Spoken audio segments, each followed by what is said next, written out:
Yo, look at that skyline. One of the most iconic on the entire planet, even if you've never set foot here before. New York City just hits different. This place never sleeps, 24/7, non-stop, always on. But real talk, how did this city get so legendary? Who actually built this thing?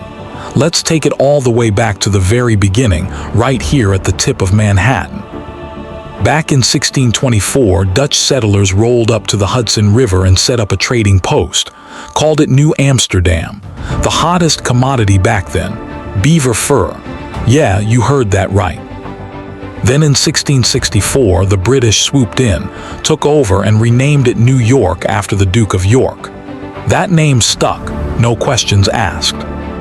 Today this whole area is the financial district, Wall Street, the stock exchange. Wild to think it all started as a tiny little trading spot.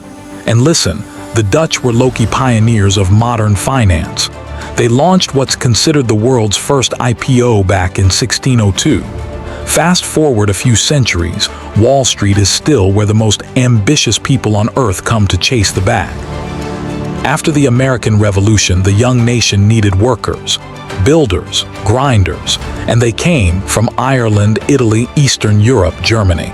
These folks were running from famine, poverty, real hardship. After weeks on rough seas, the first thing they spotted pulling into New York Harbor, the Statue of Liberty. By 1900, NYC was already home to 3.5 million immigrants. That's not a typo. The Irish showed up big in the mid-1800s after the potato famine wiped out everything back home. They got right to work construction, railroads, bridges. The Brooklyn Bridge, finished in 1883, built largely by Irish laborers. So were the Empire State Building and Rockefeller Plaza. And one OG spot still standing today, McSorley's Ale House, opened in 1855. Oldest bar still running in NYC. Same two beers, still slapping.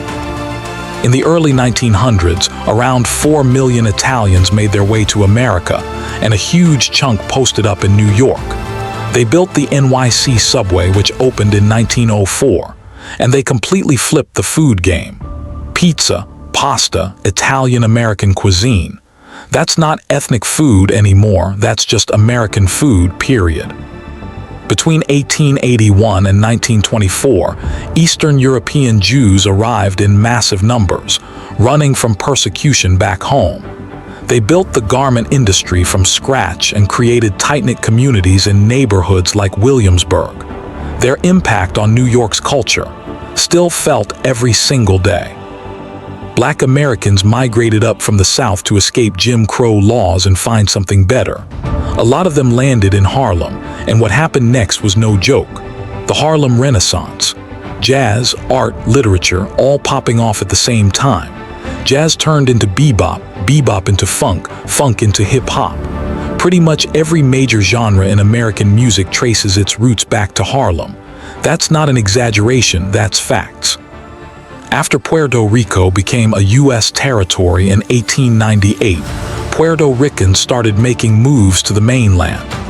East Harlem, Spanish Harlem, became the heart of that community. Today, more Puerto Ricans live on the U.S. mainland than on the island itself. And if you ever hit up Jackson Heights in Queens, bro, over 130 languages spoken in one neighborhood. Indian, Bangladeshi, Korean, Latino, Filipino communities all sharing the same block. The food scene alone represents the entire world. There is genuinely no other place like it on Earth. Here's the bottom line. New York City is not just a city. It's a living, breathing story that keeps writing itself.